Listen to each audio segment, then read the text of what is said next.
हाथी घोड़ा पाल की जय कन्हैया लाल की, हाथी घोड़ा पाल की जय कन्हैया लाल की। आपने ये पर सुना, ये गीत सुना, सुना होगा ना। हाँ, तो पहले तो बता, दूसरा एक सुनाती हूँ। छोटी छोटी गैया है छोटे छोटे ग्वाल, छोटा सो मेरो मदन गोपाल। है छोटी छोटी गैया है छोटे छोटे ग्वाल, छोटा सो मेरो मदन गोपाल। ये सुना है? किसका गीत है ये सुना है आपने? और एक सुनाती हूँ।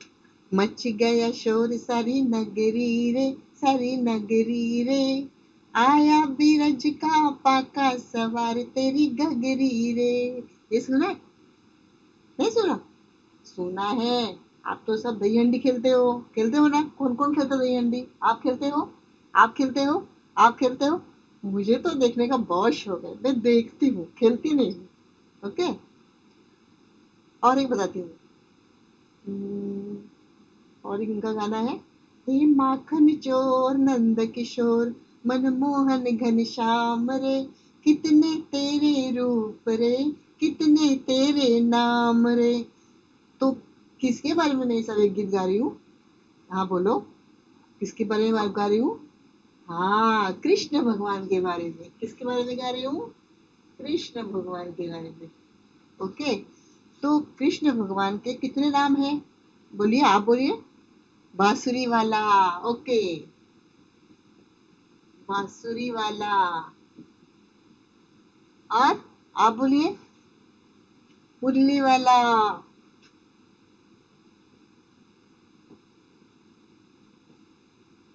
लड्डू गोपाल। अरे वाह, शाबाश। लड्डू गोपाल और मोहन, गिरिधर। और कौन कौन बताएगा? और कौन कौन बताएगा? किसको किसको मालूम है? बताओ जल्दी जल्दी। बोलो। मोहन, श्री माखन चोर, श्री माखन चोर।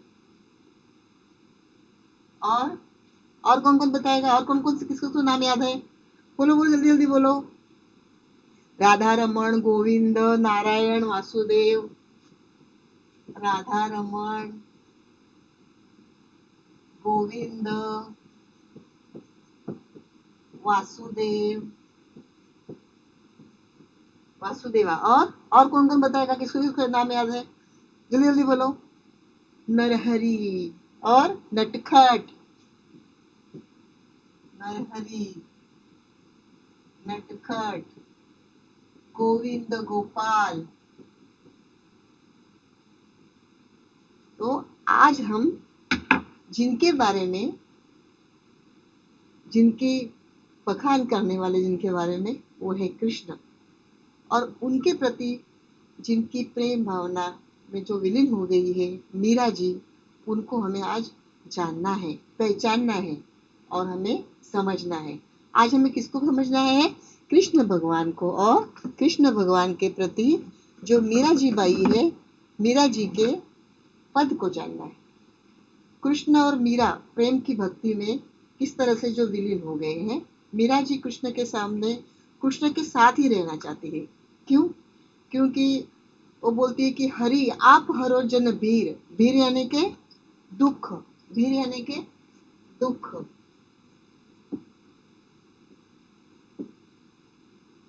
भीर यानी क्या? दुख। तो कहते हैं कि हरि आप हरो जन भीर, द्रौपदी की लाज राखी आप बढ़ायो चीर। क्या आपने जब द्रौपदी की भरी सभा में ये हो गया, उसकी जब इज्जत लूटी गई, तब आपने क्या किया था? उसको चीर, चीर यानी के वस्त्र। आपने क्या दिया था उनको? वस्त्र दिया था। चीर यानी वस्त्र। तो उस तरह आपने उनको इतना, उनका दुख हर लिया था द्रौपदी जी का। उनके भक्तों के दुख दर्द को मिटाने वाले हैं कृष्ण। आपने भरी सभा में द्रौपदी की जैसी इज्जत बचाई थी, उसी तरह आप मेरे भी दुख का अंत कर लो। दूसरे नरहरि, नरसिंह का अवतार लिया था जब प्रहलाद जी थे, प्रहलाद जी को बचाने के लिए। उसके बाद गजराज, हाथियों का राजा ऐरावत यानी माहुत गजराज को मगरमच्छ से छुड़वाया था आपने। हे प्रभु, हे कृष्ण, हे भगवान, जिस तरह आपने द्रौपदी, प्रहलाद, नरहरि के दुखों का नाश किया, अंत किया, ऐसे आप मेरे भी दुख का नाश कर लो। जिस तरह से आपने भक्त प्रहलाद को बचाने के लिए नरहरि का शरीर धारण कर लिया, और जिस तरह आपने हाथियों का राजा भगवान इंद्र के वाहन ऐरावत हाथी को मगरमच्छ के चुंगल से बचाया था, हे कृष्ण, उसी तरह अपनी इस दासी का अर्थात मैं भक्त का दुख दर्द हर लो, दुखों का अंत कर लो, मेरे दुखों का नाश कर लो हे प्रभु। इस तरह से मीरा जी कहती है। कवियत्री मीरा कृष्ण के प्रति अपनी भक्ति भावना में इतने उजागर करती हुई है कि वो कृष्ण के सामने नौकर बनकर रहना चाहती है। वो बोलती कि आप मुझे आपके साथ में नौकर रख लो हे प्रभु, कि ताकि मैं आपको हर दिन देख सकूं, मैं आपको जान सकूं, आपको पहचान सकूं। जब मैं नौकर रहूंगी तो सुबह उठकर पहले मैं आपके सामने आऊंगी। आप मुझे अपने बगीचे में नौकर रख लो, मैं बगीचे में पानी दूंगी, फुलवारी कराऊंगी, फूल खिलेंगे, और सुबह सुबह जब आप आओगे बगीचे में तो पहले दर्शन आपके मेरे मुझे होंगे आपके, तो आप मुझे क्या कर लो, नौकर रख लो। इस तरह से वे अपने कृष्ण भगवान के सामने रहना चाहती है, उनके साथ ही रहना चाहती है, उनमें विलीन होना चाहती है। नौकर बनकर अगर मैं रहूंगी तो मेरे तीन फायदे होंगे। एक फायदा होगा कि मुझे आपके दर्शन होते रहेंगे। दूसरा फायदा मुझे ये होगा कि प्रिय की याद मुझे नहीं सताएगी। और तीसरा फायदा ये होगा कि भक्ति भाव का जो साम्राज्य है वो मेरी तरफ से, आपकी तरफ से पूरे जगत में बढ़ता चला जाएगा। कृष्ण बखान का क्या वर्णन कीजिए। ये कृष्ण बखान को आप क्या वर्णन करेंगे। इनके गले में वैजंती माला। मीरा जी कृष्ण के रूप का बखान करती है, कहती है, कृष्ण ने पीले वस्त्र को धारण किया है, गले में वैजंती माला पहनी है, वृंदावन में गाय चराते हैं तो मोहन मुरली बजाते बजाते गांव में चलते हैं। उसके बाद मीरा कहती है, बगीचों को बीचों बीच ऊंचे ऊंचे महल बनाऊंगी और कुसुम्बी साड़ी पहनकर अपने प्रिय के दर्शन करूंगी, अर्थात कृष्ण के सामने में दर्शन कृष्ण के दर्शन लूंगी, साथ श्रृंगार करूंगी। इस तरह से मीरा जी कहती है। मीरा जी कहती है कि हे प्रभु गिरिधर स्वामी, मेरा मन आपके दर्शन के लिए इतना बेचैन है, इतना व्याकुल है कि सुबह का इंतजार नहीं कर सकती मैं प्रभु। आप आधी रात को जमुना के किनारे दर्शन के दीजिए। इस तरह से कहती है। प्रेम यह एक ईश्वर ने दी हुई संपत्ति है। यदि हमारे जीवन में प्यार न हो तो जीवन खोखला बन जाएगा।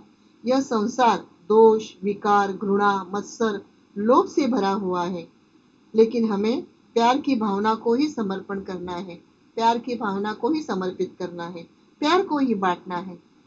जहाँ प्यार मिले वही हमें बसर करना है। इंसान हमेशा प्यार का ही भूखा रहता है।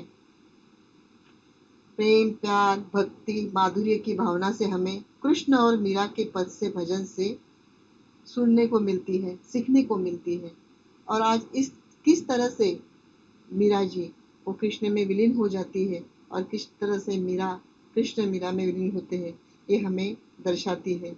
आप भी कभी प्यार करते हैं, आप भी सभी प्यार करते हो अपनी माँ से, बहन से, भाई से, बच्चों से, आपके बड़े बूढ़ों से, आपके बुजुर्गों से, आपकी किताबों से, आपकी बस्ते से, आपके कपड़ों से, आपके घर से, आपके दोस्तों, सभी से आप प्यार करते हो। इसी तरह अगर आप अपनी पढ़ाई से विलीन होकर प्यार करोगे, अच्छी तरह से कोई भी पाठ्य विषय उसको अच्छी तरह से आप याद करोगे और अच्छे से उसको बाय हार्ट करोगे, तो आपको परीक्षा में सादरीकरण देने के लिए आसानी होगी, कोई दिक्कत नहीं आएगी। क्योंकि ऐसे कहते हैं कि पढ़त पढ़त अभ्यास दृढ़मति होत सुजान, मतलब आप जैसे जैसे पढ़ते जाओगे वैसे वैसे आपकी मति अच्छी हो जाएगी, आपकी प्रगति हो जाएगी। मीरा जी कृष्ण के प्रति ऐसा ही प्रेम, ऐसे ही पद भजन को दर्शाती है। मेरे तो गिरधर गोपाल दूसरो न कोई, ऐसे बोलती है। यह संसार एक सागर समान है जिसमें मोह, माया, छल, कपट रूपी अनेक विकार विद्यमान है। मानव जीवन अति अल्प है, इसलिए हमें सिर्फ क्या करना चाहिए, प्यार करना चाहिए। ऐसा कहते हैं कि ये बात सच्ची है कि हम जब बात करते हैं तो उस वाणी के जरिए हमारा सब कुछ काम होता है। इस दुनिया में जो कुछ भी होता है, जो कुछ घटना घटती है, तो समझो कोई किसी को प्यार देता है, कोई किसी से प्यार लेता है, कोई किसी से जमीन लेता है, कोई किसी की जमीन छीनता है, कोई किसी को मारता है, कोई किसी को गाली देता है। ये जो कुछ सब बातें होती है दुनिया में, जो कुछ लेन देन होती है, ये बातों के जरिए होती है। और जब हमारी वाणी में अगर सिर्फ और सिर्फ ईश्वर का नाम हो, ईश्वर का नामस्मरण हो, तो हमें दुनिया में कोई भी ताकत, कोई भी शक्ति हमें अलग नहीं कर सकती हमारे प्रगति के लिए। वैसे तो गीत, कविता, काव्य, गाना, गजल, कव्वाली, हाइकू, पोवाड़ा, चारोळी, मुक्त छंद, गीत रामायण, दोहे, पद, ऐसे अलग अलग टाइप होते हैं। हम आज मीरा जी के पद देखेंगे। तो आइए हम आज कृष्ण और मीरा को समझते हैं, उनकी विलीनता को समझते हैं। जानना है मीरा जी की निष्ठा को, समझना है और देखना है कृष्ण और मीरा के प्रति क्या है और मीरा कृष्ण के प्रति क्या है।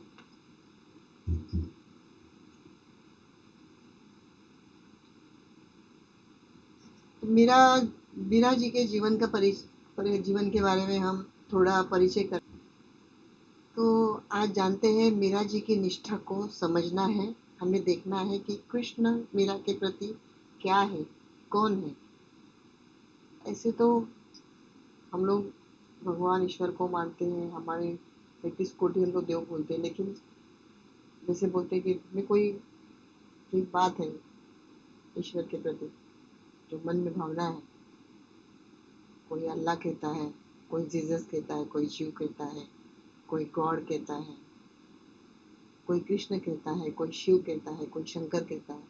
हजारों नाम है, लेकिन ईश्वर की शक्ति जो है वो एक ही है और हम उसकी इबादत करते हैं। तो इबादत करना यानी कि प्यार करना। तो इसी तरह से कृष्ण मीरा के प्रति क्या है वो आज हम जानते हैं। देखिए, हम मीरा जी का जीवन परिचय देखते हैं। मीरा जी के पिताजी का नाम था रतन सिंह राठौड़ और माताजी का नाम था वीर कुमारी। उनके दादाजी का नाम था राव दूधा। उनका विवाह हुआ था 1516 में राणा सांगा के पुत्र भोजराज से, जबरदस्ती से किया गया था। मीरा जी का जन्म था मेड़ता में। ऐसे कहते हैं कि अपनी किताबों में तो 1516 लिखा है, लेकिन उनका जन्म 1498 में भी हुआ था और उनकी मृत्यु द्वारका में 1560 में हुई थी। किताब में लिखा है 1546। तो थोड़ा एक गूगल में और किताब में थोड़ा अलग अलग लिखा हुआ है। तो ये जो ईश्वर शक्ति है काफ़ी पुराने सालों से हम लोग मान रहे हैं। तो इनके मृत्यु का कोई विशेष प्रमाण कहीं लिखित नहीं है। तो हम लोग क्या करते हैं, जो लिखा हुआ हमारे सामने आता वही हम बोलते हैं। जब उनके भोजराज से जबरदस्ती से जब शादी हुई थी मीरा जी की, तब भी उनसे खुश नहीं थी। क्यों? क्योंकि जब मीरा जी बहुत छोटी थी तब बारात देख रही थी। बारात देखते हुए क्या हुआ, सभी सहेलियां देख रही थी कि सब घोड़े के ऊपर दूल्हा जा रहा है और वो सब माहौल देखकर प्रसन्नता भरा। मीरा जी ने अपनी माँ से पूछ लिया कि माँ, मेरा दूल्हा कहाँ है? तो माँ ने कृष्ण के सामने हाथ देखकर कहा कि यही तुम्हारा दूल्हा है, यही तुम्हारा पति है। और जब वो छोटी सी बच्ची 4-5 साल की उस कृष्ण की मूर्ति में ही अपने पति को ढूंढने लगी। फिर कभी वो उनको अपना दोस्त बोलती, कभी अपना मित्र बोलती, कभी अपने पिता बोलती, कभी अपनी माँ बोलती, कभी बहन बोलती। और फिर जब वो जैसे जैसे बड़ी हो गई, उनके प्रति उनके मन में इतनी प्रीत, इतना प्यार हो गया, जागृत हो गया कि वे उनको अपना पति मानने लगी और फिर उनके ही गीत, उनके ही पद अपने दोहे में गाने लगी। मीरा जी का ये जो जब वो पद गाने लगी तो वो दर दर मंदिरों में, गलियों में, गांव की संकीर्णी गलियों में घूमती रही और घूम के क्या करती थी, वो कृष्ण भगवान के पद गाती थी। जब भोजराज जी का मृत्यु हुआ तभी उनको उनके घर वालों ने कहा कि तुम अभी बाहर नहीं जाने का, घर में रहने का, लेकिन उन्होंने वो नहीं सुना। और जब भोजराज जी मर गए थे तभी उनको सती जाने के लिए कहा था। तो वो उस वक्त उन्होंने काली जी का रूप धारण कर लिया था और क्या कहा था कि मैं सती नहीं जाऊंगी क्योंकि मेरे पति कौन है, कृष्ण भगवान है।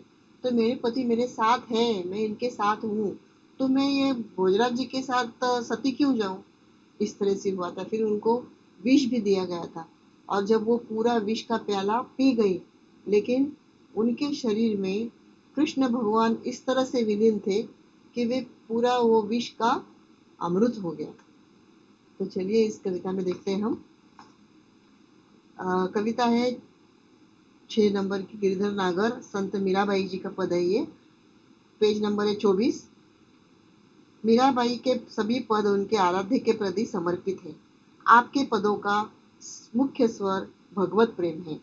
प्रस्तुत पदों में आपकी उत्सुकता, मिलन, आशा, प्रतीक्षा की भाव सभी अनुपम है। अनुपम ही है सरीखे। मेरे तो गिरधर गोपाल दूसरो न कोई, जाके सिर मोर मुकुट मेरे पति सोपाल। दूसरो न कोई, जाके सिर मोर मुकुट मेरे पति सोई। मेरे, मेरा यानी के माई, जो चीज मेरी होती है उसे हम किस तरह से संभालते हैं, किस तरह से रखते हैं। आपका स्कूल का बस्ता, आपके कपड़े, आपकी कोई चीज, आपकी घड़ी, आपकी चेन, आप किस तरह से रखते हो, आपके पैसे, आपकी पर्स। तो मेरा, जो चीज मेरी होती है उससे हम बहुत ही सलीके से, बहुत ही तरीके से रखते हैं। तो मेरे तो गिरधर गोपाल दूसरो न कोई। गिरधर, गिरधर यानी कि गिरी, गिरी यानी कि पर्वत। जो पर्वत को जिसने धारण किया है वो ऐसा गोपाल, गोपाल यानी कि गाय को चरवाने वाला गोपाल, वो कृष्ण। दूसरो न कोई, ऐसा कोई दूसरा नहीं है, वो अकेला ही है जिसके सर पर मोर मुकुट है, मेरो पति सोई। और जिसके सर पर मोर के पंख लगे हुए हैं वो पति मेरा है। छाड़ी दई कुल की कहानी कहा करी है कोई। छाड़ी, छाड़ी दई यानी कि छोड़ दिया है। क्या किया है, छाड़ी दई कुल की कहानी कहा करी है कोई, संतन सीढ़ी का बैठी बैठी लोक लाज खोई। तो बोलती है कि अभी मैं संतन के साथ बैठती हूँ, उठती हूँ और मैंने अपनी लाज सब छोड़ दी है। इस तरह से वो कहती है।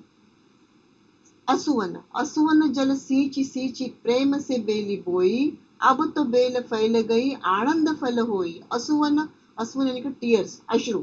मुझे असुवन, जब हमें कोई बहुत दुख होता है, बहुत पीड़ा होती है तो आंख से आंसू आते हैं। उस तरह से मीरा के आंख में से आंसू आ रहे हैं कि हे प्रभु, आप कब आकर मुझे मिलोगे, आप कब आकर मेरा रक्षण करोगे, आप इस पीड़ा से मुझे कब मुक्त करोगे, कब मुझे मोक्ष मिलेगा। इस तरह से वो कहती है। इसलिए बोलती है कि छाड़ी दई कुल की कहानी। कुल, कुल यानी कि घराना, हमारी फैमिली, हमारा वंश। कहानी, कुल की कहानी, कहानी यानी कि मैंने क्या की है, पूरी लाज लज्जा मैंने छोड़ दी है। छाड़ी दई कुल की कहानी कहाँ करी है कोई, ऐसा कोई करता है। और मैं इतने बड़े घराने से, बड़ी संपत्ति वाले से, बड़े हमारा इतना बड़ा कुल घराना, वो मैं छोड़कर मैं आपके पीछे चल पड़ी हूँ। और क्या कर रही हूँ, संतन, जो मंदिरों में जो संत लोग बैठते हैं उनके साथ में बैठ बैठ कर क्या कर रही हूँ, आपके पद गा रही हूँ। लोक लाज खोई, और मैंने सब लोक लाज त्याज दी है। इस तरह से वे कह देती है। आगे कहती है क्या, असुवन जल सींची सींची, सींची सींची यानी कि मैंने दर्ज किया है कि प्रेम से बेली बोई। मैंने मेरा अश्रु जो जो गिरे हैं वो अश्रु को मैंने क्या किया है, माला में पिरोया है। जिस तरह से मनी प्लांट का झाड़, पेड़, मनी प्लांट का पेड़ जैसे जैसे फलता है, आगे आगे जाता है, उस तरह से वो बोलती है कि मैंने सींची सींची प्रेम से बेली बोई। मैंने क्या किया, अपने प्रेम से वो सींचा है। अब तो बेल फैल गई आनंद फल हुई। और अब क्या हो रहा है, मुझे उसकी बहुत खुशी मिल रही है, मुझे आनंद मिल रहा है, मैं बहुत हैप्पी हूँ, बहुत खुशी हूँ कि मुझे क्या हो रहा है, आपके साथ मैं हूँ। दूध की मथनियां बड़े प्रेम से बिलोई। देखिए यहाँ पर दूध और मक्खन का उन्होंने उदाहरण दिया है। दूध की मथनियां बड़े प्रेम से बिलोई। दूध की मथनियां यानी कि चर्च करना, निकालना, निचोड़ना। दूध की मथनियां बड़े प्रेम से बिलोई, माखन जब काढ़ लिए छाछ पिए कोई। माखन, माखन यानी कि बटर, जो मैंने वो माखन निकाल लिया है, प्रेम रूपी माखन मैंने निकाल लिया है। और क्या किया है, छाछ पिए कोई, और छाछ मैंने छोड़ दिया है जगत के लिए। जो प्रेम रूपी माखन है वो मैंने क्या किया है, आपसे, आपके आपका नाम स्मरण करते करते मैंने वो अपने लिए निकाल लिया है। और क्या किया है मैंने? छाछ जगत के लिए छोड़ दिया है। इस कविता में, इस पद में छाछ का एक अर्थ ये भी बताया गया है कि जो अलग अलग कहते हैं ना कि दोष, मत्सर, लोभ, घृणा, ये सब जो है वो छोड़ दिया गया है। और सिर्फ क्या किया है मैंने? प्यार ही प्यार पा लिया है। भगत देखी राजी हुई, जगत देखी कोई, दासी मीरा लाल गिरधर तारो अब मोही। भगत, भगत यानी के भगवान ईश्वर, कि जब आपको कोई चाहता है, आपको कोई प्यार करता है, आपको कोई सराहता है, आपके लिए कोई आरती करता है, आपके लिए कोई गाता है, भजन कीर्तन करता है, तो मुझे बहुत खुशी होती है, मैं बहुत खुश होती हूँ।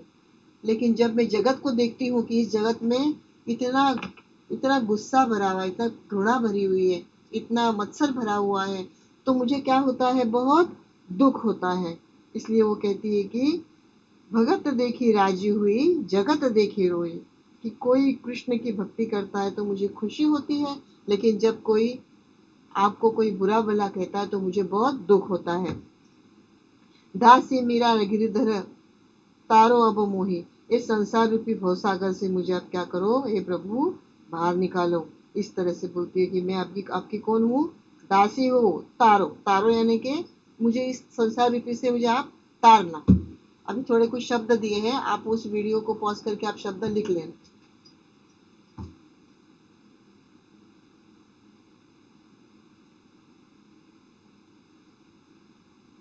इसमें थोड़ा मैंने भावार्थ लिखा है, देखो। संत मीराबाई कृष्ण की उपासना है, मग्न होकर करती है कि गिरी को धारण करने वाले और गैयों के पालन करता श्री कृष्ण ही मेरा सब कुछ है। मेरा उनके सिवा इस दुनिया में दूसरा और कोई नहीं है। जो पालन करता कृष्ण ही मेरे सब कुछ है।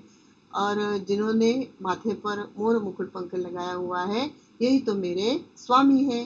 लोग कहते हैं कि मैंने कुल की मर्यादा छोड़ दी है और लोक लाज छोड़कर साधु संतों के बीच जाकर बैठ गई हूँ। लोग चाहे कुछ भी, मुझे कुछ फर्क नहीं पड़ता, क्योंकि मेरे स्वामी के लिए मैंने यह सब कुछ त्याग दिया है। संत मीराबाई ने अपने स्वामी श्री कृष्ण के विरह अवस्था में आंखों से आंसू बहाकर प्रेम की बेली को सींच लिया है।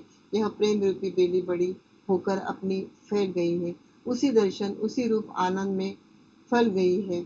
यहाँ पर संत मीरा जी कहना चाहती है कि कृष्ण के प्रति जो प्रेम यह तन मन मेरी तरफ फैल गया है, अपने स्वामी के भक्ति में डूबकर आनंद ही अनुभूति प्राप्त कर रही है। जिस तरह दूध को भिगोकर मक्खन निकाला जाता है, हमारे मराठी में हम लोग रवि बोलते हैं, तो बर्तन वो अलग होता है ना, ऐसा। और बाद में क्या बचा है? छाछ, जो दूसरों के लिए छोड़ देते हैं। ठीक उसी तरह संत मीराबाई कृष्ण की भक्ति में अपने मन को भिगोकर छवि का मक्खन प्राप्त कर लेती है और बचा हुआ छाछ रूपी निस्सार संसार के लिए छोड़ देती है। संत मीराबाई जी कहती है कि अब कोई व्यक्ति श्री कृष्ण के भक्ति करते हुए दिखाई देता है तो उस भक्त को देखकर बहुत खुश होती हूँ, परंतु संसार के अन्य लोगों के व्यवहार को देखकर मेरा मन दुखी होता है, इसलिए मैं रोने लगती हूँ। आगे यह कहती है कि हे प्रभु, आपकी दासी हूँ, आपके मोह में मैं रंग गई हूँ, आप मुझे इस संसार रूपी सागर से मुक्ति दिला दो। आगे देखिए, हरि बिन पूर्ण गति मेरी। हरि, हरि यानी के आपने इतने नाम दिए कृष्ण भगवान के। ऐसे तो सहस्र 8 नाम है कृष्ण भगवान के, मैंने कुछ ही लिख दिए हैं, जैसे आपने मुझे पहले कुछ बताए थे। हरि बिन पूर्ण गति मेरी, हरि बिन पूर्ण गति मेरी। पूर्ण यानी कि कौन, कौन मुझे गति देगा? गति यानी के मोक्ष, मुझे मेरी प्रगति, मेरी उन्नति, मेरा मोक्ष कैसे होगा? हरि बिन पूर्ण गति मेरी, तुम मेरे प्रतिपाल, कहिए मैं रावरी चेरी। तुम मेरे प्रतिपाल, मैंने रखवाले, आप मेरे क्या हो? रखवाले हो। आप मुझे मेरा रक्षण करने वाले हो, जिसे कहते हैं ना रखवाला, ऐसे। तुम मेरे प्रतिपाल, कहिए मैं रावरी चेरी। रावरी, रावरी यानी के आपकी दासी, रावरी यानी के आपकी दासी। नीचे मैंने कुछ शब्द लिखे हुए हैं, वो आप जरा वीडियो पॉज करके फिर लिख दीजिए। आदि अंत निज प्रभु कहु आरती तेरी, आदि आदि अंत निज नाव तेरो हिमाय फेरी। नाव, नाम, मैं आपका नाम फेरती रहती हूँ, राधे कृष्ण राधे कृष्ण, मैं कान्हा कान्हा कान्हा रटती रहती हूँ। आदि, आदि यानी कि शुरुआत से लेकर अंत तक। निज, निज यानी कि मेरा, अपना, मैं आपका, आपका नाम लेकर क्या करती हूँ, मालाएं फेरती रहती हूँ। जैसे हम लोग माला फेरते हैं, भगवान को नाम करते हैं, हरिओम हरिओम हरिओम कहते रहते हैं, कौन स्वामी समर्थ कहते हैं, कौन ओम कहते हैं, कौन चामुंडा कहते हैं। उस तरह से मैं आपकी माला फेरती रहती हूँ। और माला फेरती क्यों रहती हूँ मैं, क्योंकि मैं आपके ही इसमें विलीन हो गई हूँ। आप ही मेरे ईश्वर हो, आप ही मेरे भगवान हो, आप ही मेरे प्रतिपाल हो। आपके बिना मेरी गति इस दुनिया में कहीं नहीं है। बेर बेर पुकारू कहूँ प्रभु आरती तेरी। कहती है कि मैं बार बार, बेर बेर यानी बार बार, कि प्रभु मैं बार बार आपकी, आपको पुकारती हूँ और आपकी आरती करती हूँ। यो संसार, यो यानी कि ये पूरा जगत, दिस कंप्लीट वर्ल्ड, संसार विकार सागर के बीच में घेरी। नाव फटी प्रभु पाल बांधो बुड़त है बेरी। नाव, इस देखिए अभी इसमें वर्णन दिया, उदाहरण दिया है नाव। नाव फाटी प्रभु, नाव फाटी मतलब मेरे इस जीवन रूपी मेरी नैया में जो दुख में पड़ी हूँ, मेरी पाल, पाल यानी कि लकड़े की नाव। उन्होंने वर्णन, ऐसा वर्णन किया है कि मेरा जो जीवन है वो कैसा है, फटे हुए एक नाव की तरह है और वो सागर में डूब रही है। तो बोलती है कि नाव फाटी प्रभु पाल बांधो बुड़त है मेरी, कि अभी तुम ही मेरी नाव को बांधो और मेरी नैया को पार लगाओ। ओके, जैसे कहती है कि नाव फाट, नाव, दो शब्द दिए गए हैं। देखिए, नाव मतलब नाव, होड़ी, शिप, और बुड़त है बेरी, बेरी का मतलब भी क्या है, नाव। ओके, तो कहती है कि यो संसार विकार सागर बीच में घेरी, नाव फाटी प्रभु पाल बांध बुड़त है मेरी। तो आप क्या करो, आप मुझे इस भव सागर से, इस दुख से आप मुझे बाहर निकालो हे प्रभु। बिरहणी, बिरहणी पीव की पाट जोवे राखल्यो नेरी। बिरहणी, बिरहणी मतलब बाट जोने वाली। ओके, बिरहणी पीव की वाट, पीव की यानी कि प्यार, कि मैं आपके प्यार की वाट जो रही हूँ। वाट, वाट जोना यानी कि waiting, I am waiting for you. बोलती कि जोवे राखल्यो नेरी, कि आप ही अभी मुझे, आप क्या करो, आपके साथ रखो। नेरी मतलब पास, आप मुझे आपके पास रखो। और कहती है कि दासी मीरा रटत है मैं शरण हूँ तेरी। क्या बोलती है, कि दासी मीरा रटत है मैं शरण हूँ तेरी, कि मैं आपकी दासी हूँ और आप क्या करो, मुझे आप हमेशा आपके पास रखो। एक जो एक पंक्ति आपको सुनाती हूँ, कहते हैं कि कान कान्हा कान्हा आन पड़ी मैं तेरे द्वार। कान्हा कान्हा आन पड़ी मैं तेरे द्वार, जाके साचो समझ निहार। कान्हा कान्हा आन पड़ी मैं तेरे द्वार, तू जिसे चाहे वैसी नहीं मैं। वे किसे चाहते थे, राधा को, जो पायल में, पाँव में पायल बांधकर उनको रिझाती थी। इसलिए वो कहती है, तुम जिसे चाहो वैसी नहीं मैं, हाँ तेरी राधा जैसी नहीं मैं, फिर भी हूँ कैसी वैसी नहीं मैं। कृष्णा मोहे देख तो ले एक बार। कान्हा कान्हा आन पड़ी मैं तेरे द्वार, माटी करो या वर्ण स्वर्ण बना लो। कहती कि मुझे माटी बनाओ या मुझे सोना बनाओ। कहती है, माटी कहो या स्वर्ण बना लो, मुरली समझ हाथों में उठा लो। कृष्णा मोहे देख तो ले एक बार। कान्हा कान्हा आन पड़ी मैं तेरे द्वार। इस तरह वो बिरह के गीत गाती है। कहती है कि बिरहणी पीव की बाट जोवे राखल्लो नेरी, दासी मीरा रटत है मैं शरण हूँ तेरी। इसके आगे देखो कुछ शब्द दिए हैं मैंने, और वो शब्द को आपने वीडियो पॉज करके लिख लीजिए, आपको परीक्षा के लिए काम आएंगे।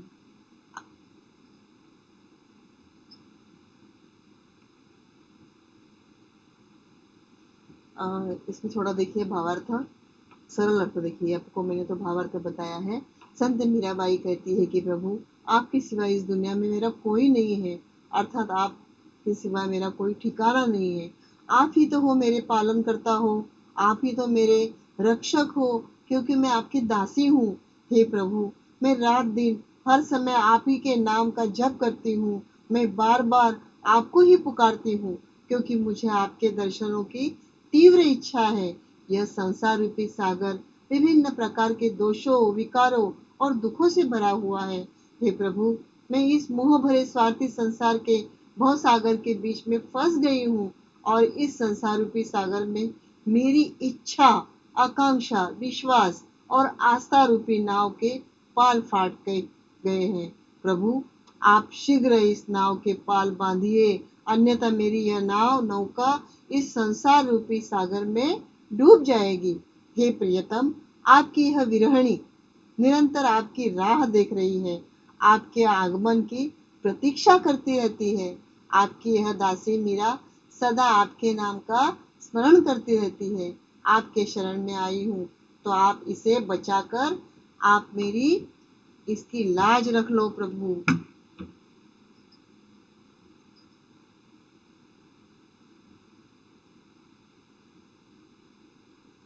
आगे देखिए, फागुन के दिन चार होरी खेल मनारे, बिन करताल पखवाज बाजे, अड़हद की झनकार रे। फागुन यानी कि हम लोग हमारा अंग्रेजी महीना होता है मार्च, और मराठी में बोलते फाल्गुन, फागुन। फागुन के दिन चार होली मना रहे, तो हमारे वृंदावन में 4 दिन की होली मनाई जाती है। और किस तरह से मनाई जाती है कि लोग ताली बजाते हैं, गाना गाते हैं, सुर ताल गाते हैं, ऐसे 36 से सुर गाते हैं कि लोग एकदम खुशहाल मस्ती रहती है। मिठाई बंटती है, खाना बंटता है, दूध दूध की मिठाई बंटती है, दूध बांटा जाता है। तो इस तरह से कवि कहता है कि फागुन के दिन चार होली मना रे, बिन करताल पखवाज बाजे, अनहद की झनकार रे। तो फागुन के दिन चार होली, चार चार मतलब 4 दिन। हमारे बम्बई में हम लोग कैसे होली मनाते हैं, आज होली मनाई, जलाई और पूरन पूरी बनाई, खा ली, हमारी होली हो गई। और दूसरे दिन सब लोग कलर वलर लगाते हैं, वो चेहरे को सबके काला पीला कलर लगाते हैं। होली के सही मायने कुछ किसी को मालूम ही नहीं होते हैं। होली यानी क्या होती है कि एक दूसरे के प्रति प्यार की भावना जागो। अगर आपके किसी के मन में अगर समझो कोई द्वेष भावना है, तो उसे मिटा दो और क्या करो, नए सिरे से नई शुरुआत करो, और नए दोस्ती का नया राग आलाप हो। इस तरह से कवि कहता है कि फागुन के दिन चार होली मना रहे। और वृंदावन में किस तरह से होली मनाई जाती है, 4 दिन, सुबह शाम दोपहर, वहां पर आनंद ही आनंद रहता है। बिन करताल पखवाज बाजे, करताल मतलब बजाता बजाता कोई नहीं है, ऐसा पखवाज, जो पखवाज होता है ना, वो बजाता बजाता नहीं है, लेकिन फिर भी आनंद की झनकार आती है, उसमें से गीत की झनकार आती है। जैसे ऐसे आप जैसे ताली बजाते हैं तो झनकार आती है, अगर चूड़ी बजती तो चूड़ियों की झनकार आती है, कोई पायल बजाते तो पायल की झनकार आती है। तो इस तरह से दिन कर ताल पखवाज बाजे, अनहद की झनकार रे। इस तरह से कवि कहता है, बिन सुर राग 36 गावे, रोम रोम झनकार रे। क्या कहती है वो कहती है कि बिन सुर राग, मैं बिन सुर और राग के 36 मतलब श्रेष्ठ गाना गा रही हूँ। और कैसे गा रही हूँ कि रोम रोम रणकार रे, कि मेरा अंग पुलकित हो उठा है, मेरे अंग अंग में कण कण में आप समाये हुए हो। तो हे ईश्वर, मैंने क्या किया है, सील संतोख की केसर घोली, प्रेम प्रीति पिचकार रे। मेरा सील, सील यानी कि शील, जैसे बोलते हैं कि कैरेक्टर, हाँ, उसको मैंने क्या किया है, मेरा चारित्र्य, उसको मैंने क्या किया है, पिचकारी में घोल दिया है। मेरा संतोख मतलब मेरा समाधान, मेरा सेटिस्फेक्शन, ये जो मैंने क्या किया है, केसर के साथ घोलकर प्रेम पिचकारी में भरकर मैं आपके साथ होली खेल रही हूँ।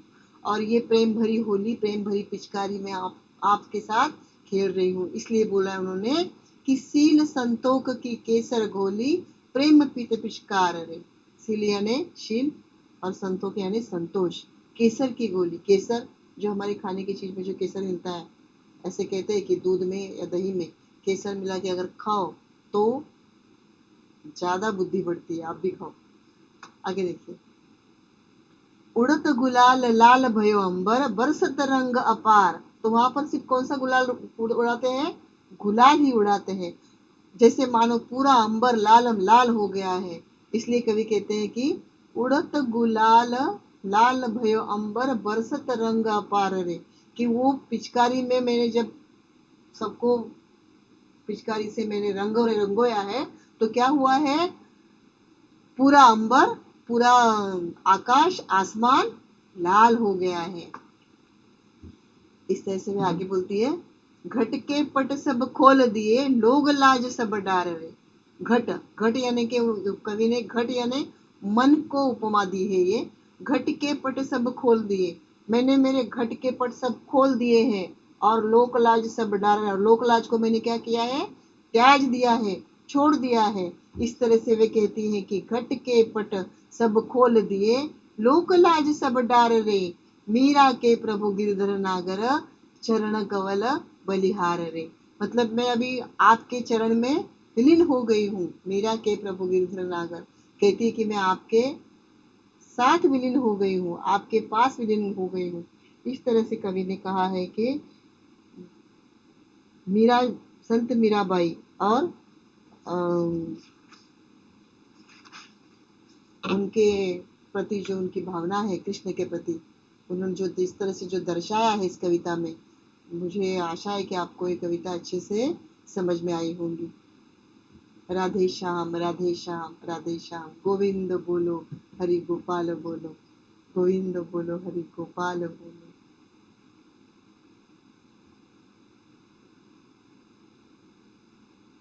अभी लास्ट तीसरी पंक्ति का जो सरल भावार्थ लिखा देखिए जरा।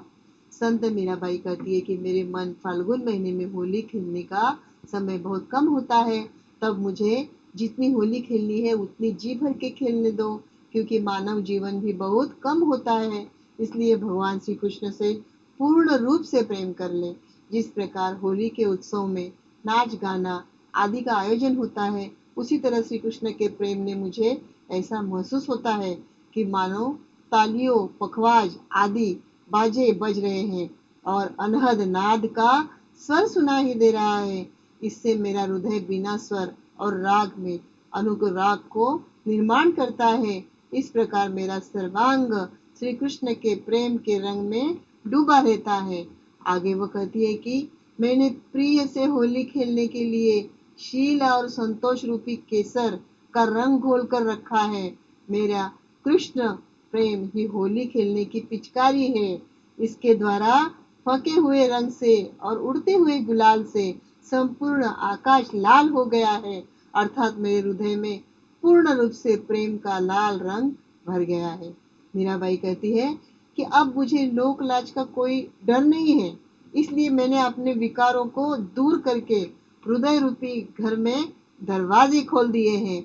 अंत में वो कहती है कि मेरे स्वामी गोवर्धन पर्वत को धारण करने वाले कृष्ण भगवान, मैंने उनके प्रेम में उनके चरण कमलों को अपना सर्वस्व निछावर कर दिया है। यहाँ पर वह अर्थ लेना चाहती है कि संत मीराबाई शील और संतोष को अपनाकर भगवान श्री कृष्ण से प्रेम आरंभ कर दिया है। उस प्रेम में इतनी तल्लीन हो गई है कि उन्होंने, मीराबाई ने भगवान श्री कृष्ण को अपना सब कुछ अर्पण कर दिया है।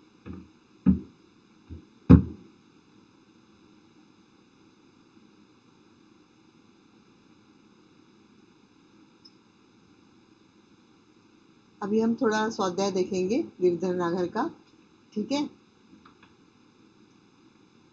आशा करती हूँ कि आपको ये पद्य समझ में आया होगा। देखिए, आपको ये 2 मार्क के लिए परीक्षा में आएगा। संजाल पूर्ण कीजिए, होली के समय आनंद निर्मित करने वाले घटक। तो आपको ये याद रखना है, केसर गुलाल, करताल, पखवाज और पिचकारी। अगर आपको ये कविता समझ में आई है तो आप ये आराम से लिख सकते हो, ठीक है।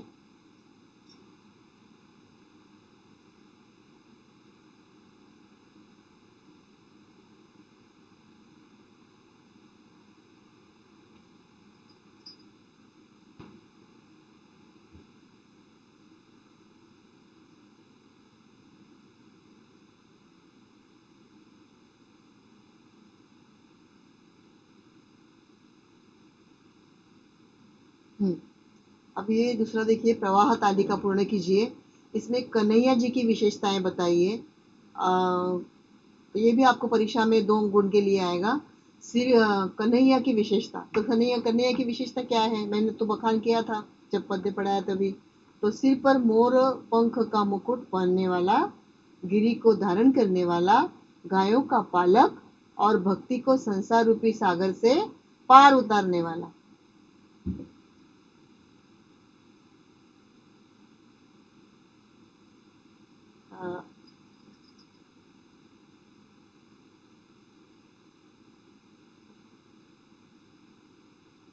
हाँ, नहीं आ गया, थोड़ा आगे थोड़ा। हम्म, इसमें देखिए आपको अर्थ बताना है। परीक्षा में ये आपको 1 गुण के लिए भी आ सकता है। नहीं, अर्थ बताना है तो 1 ही गुण के लिए आएगा। दासी, दासी यानी कि चेरी, मतलब आपकी कविता में कौन से शब्द आए हैं। दासी यानी कि चेरी, साजन यानी कि पति, बार बार यानी कि बेर बेर, आकाश यानी कि अंबर। अब ये कन्हैया के नाम बताइए, तो सहस्र 8 नाम है, 1008। कुछ तो मैंने ही आपको फलक पर दिए हैं, कृष्ण, बांसुरी वाला, मुरली वाला, लड्डू गोपाल, मोहन, गिरधर, श्री, माखन चोर, राधा रमन, गोविंद, वासुदेवा, नरहरि, नटखट गोपाल, बहुत से शब्द दिए हैं। आपको सिर्फ 2 ही लिखने हैं। लेकिन कविता में कौन से आए हैं, मेरे तो गिरधर गोपाल। तो इस तरह से आपको क्या लिखना है, गिरधर और गोपाल। दूसरे पद का आपको सरल अर्थ लिखना है।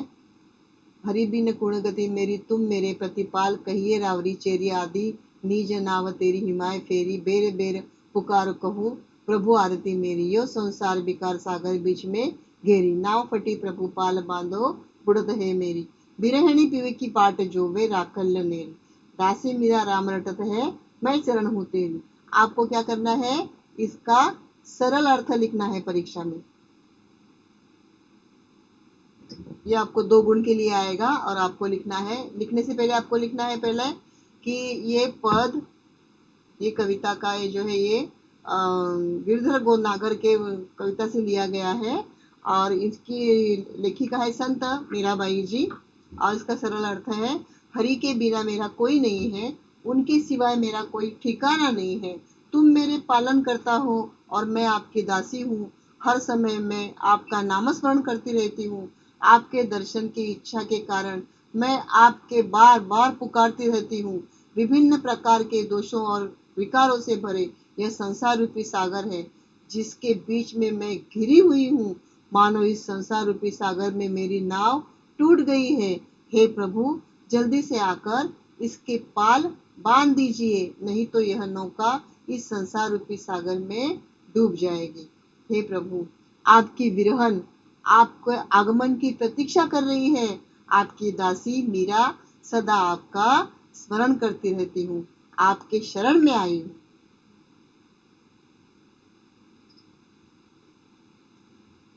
अभी ये निम्नलिखित पर आधारित लेखन कीजिए। ये जो शब्द दिए हैं, अलमारी, गिलहरी, चावल के पापड़, छोटा बच्चा, इसमें आपको एक छोटी सी कहानी लिखनी है और उसको शीर्षक देना है। देखिए, छोटी सी कहानी में 2 पंक्ति में लिखिए, 2 परिच्छेद में।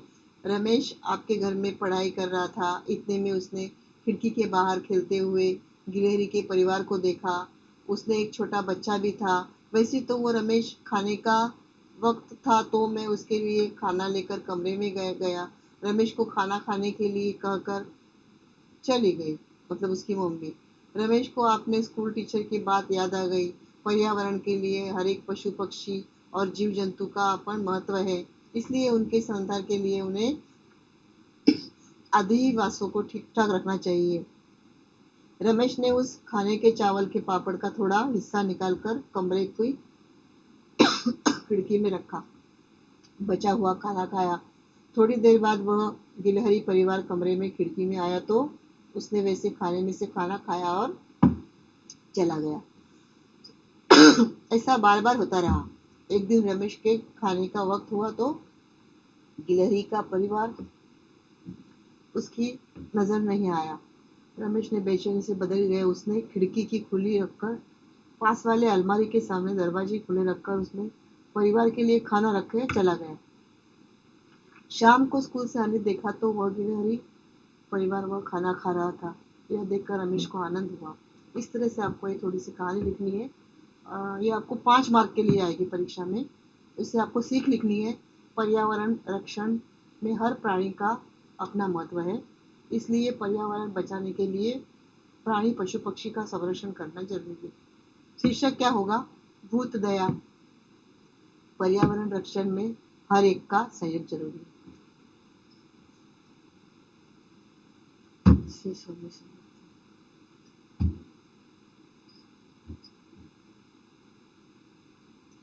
अभी ये अपठित पद्यांश है। काम जरा लेकर देखो, सख्त बात से स्नेह से, अपने अंत का नेह, अरे तुम उसे जरा देकर देखो, कितनी भी गहरी रहे गर्त, हर जगह प्यार जा सकते हैं, कितनी भी भ्रष्ट जमाना हो, हर समय प्यार भा सकता है, जो गिरे हुए को उठा सके, इससे प्यारा कुछ जतन नहीं, दे प्यार उठा पाए न जिसे, इतना गहरा तो कुछ पतन नहीं।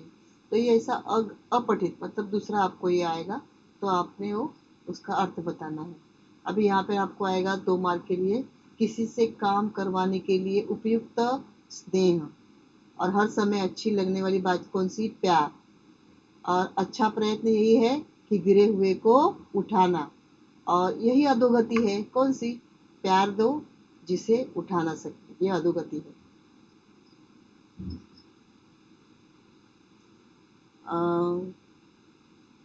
पद्यांश की तीसरी और चौथी पंक्ति का संदेश देखिए। कितने भी गहरे गर्त, हर जगह प्यार जा सकता है, कितना भी भ्रष्ट जमाना हो, हर समय प्यार भा सकता है। मतलब इसका संदेश क्या दिया गया हमें कि कितनी भी गहरी स्थिति हो, कोई भी परिस्थिति हो, हर जगह प्यार काम आता है। हम कहते हैं कि जमाना भ्रष्ट हो गया, चाहे जमाना कितना भी भ्रष्ट हो, हर समय प्यार पाया जा सकता है, प्यार से काम लिया जा सकता है, और हमेशा प्यार युक्त व्यवहार करें। और इसलिए हमें पढ़ाई भी प्यार से ही करनी चाहिए, तो ही हम परीक्षा में सादरीकरण कर सकते हैं। ठीक है।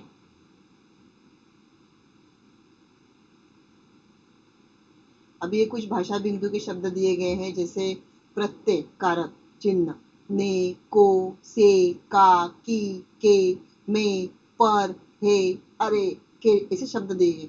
इससे आपको क्या करना है? वाक्य बनाना है। ये आपको एक गुण के लिए परीक्षा में आता है। जैसे ने, करामत अली ने लक्ष्मी को गौशाला छोड़ दिया, तो जो ने शब्द है उसको आपने अंडरलाइन करनी है या ब्रैकेट बनाना है। को, रमजानी ने लक्ष्मी को चारा डाला, से, करामत अली रात का समय गया, सवेरे कारखाने से घर लौटा। का, अरब सागर देखने का उत्साह बढ़ता ही जा रहा था, कि यही कारण है कि यह स्थानीय लोगों का व्यवसाय का भी केंद्र है, के, आजादी के 70 साल पूरे हो गए, मैं इस कॉलेज में पढ़ी हूँ, पर काम पूरा होने पर एकांत पुराना धुराना कपड़ा देकर विदा करो। हे, हे राम, यह क्या हो गया है? अरे, अरे, यह तो अपना सल्लू है। के लिए, आजादी पाने के लिए लंबी पढ़ाई लड़नी चाहिए। इस तरह से आपको लिखना है। परीक्षा में आपको ये 1 गुण के लिए आएगा। ओके, आशा करती हूँ कि आपको ये कविता, ये पद और कृष्ण और मीरा की विलीनता आपको समझ में आई है। आप ठीक तरह से प्रश्न उत्तर लिख सकोगे। और फिर भी अगर आपको कोई किसी शब्द के लिए शंका होगी तो आप मुझे व्हाट्सएप पे कांटेक्ट कीजिए, ग्रुप में चर्चा कीजिए। नमस्ते।